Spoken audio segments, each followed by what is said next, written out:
Why would I actually really work with these crystals? What does it do for me? But before we go in there, what are they? They're basically a geometrical manifestation of a molecule of different elements. So in the case of quartz, which is the favorite of humanity for a certain reason, it's silica and oxygen, and they form a molecule. And when this molecule crystallizes out, it always has the same form in perfect conditions. And so does every crystal, every mineral who forms also as a crystal. And they're all different. Now, quartz is not always a six-sided column with a pyramid on top. It's got the weirdest shapes, like for example, like this. It's a quartz. It has nothing to do really, not much, with a perfect six-sided pyramid. Or other variation. That's because when they grow, things are happening. Other minerals come into the solution, earthquakes, what have you not. Yeah, we all are formed by our environment and how things are happening with us. Same with crystals. And okay, that's a crystal. How do they form?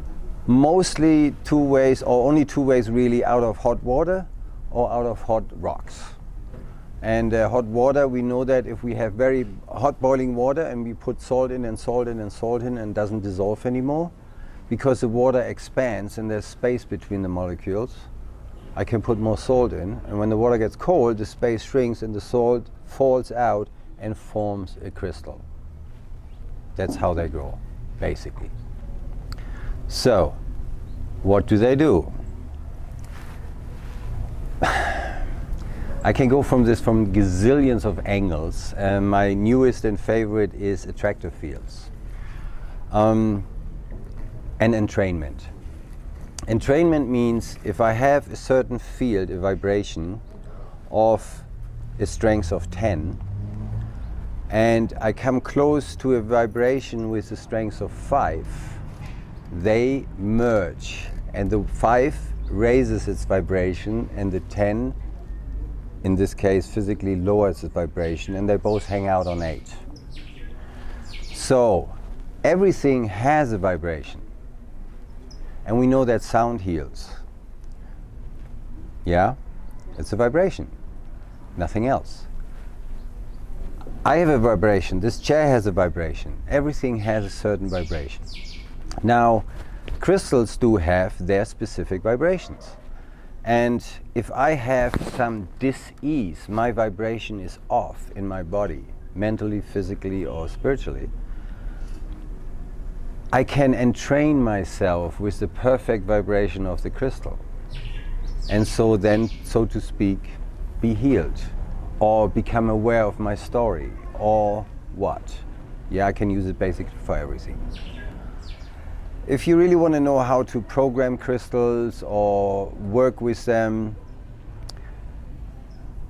acquire them, I can help you in sessions and stuff. That's like a whole another field. But what I want to aim today, or what we talk about, is raising our vibration. And so how do I use crystals for that? How am I going to do that? And the most easiest one, and my favorite, okay, one thing is intuition. That's what we want to practice. And we want to be listening to our inner voice. And since when we play with crystals or other things, we are more entrained with these vibrations, so we can listen a little bit more easier. The voice becomes a little bit louder. Specifically, if I have a quartz crystal. Quartz is a computer. We use it every day. In our smartphones, everywhere. That's how the thing works. You can program silicon oxide, holds information, not disputable. So we can either put the information in electrically, like in the computer, or mentally, which is an electric charge or an electric vibration as well. So we program our quartz crystal to do what we want it to do. Obviously, I want to be very clear what I want. Usually the universe or people or crystals don't listen to stories, they get bored quickly. So I want to be really clear, yeah? I want you to protect me from non-beneficial energies, for example. I project that thought into the crystal a few times until I have the feeling, my intuition tells me, done. And done. That's what the crystal is now doing, because quartz also has the ability to amplify what's put in. So I put my intention in and it puts it out amplified. And it stays. It's a field which is programmed. I can program it to become more aware of my stories. I can program it to be helpful in quitting smoking. They're not doing that. But just putting our intention and train our vibration with a sort of perfect situation, we give ourselves the permission to get out of our stories and let go of our lower vibrations, which can be enjoyable sometimes, but in the end that's why we don't want to hang out. So they're very, very, very helpful. Yeah. And even if you don't program them, if you're just in their energy field, like we said about entrainment, they work. With the intention, 1,000 times more. It's very much more powerful. Okay? Now, this all in the end is not the end. But what they can teach us, because there's a relatively strong energy, and we can do a little meditation in a minute, how to connect with your crystal. Even if you don't have one right now here, it's easy.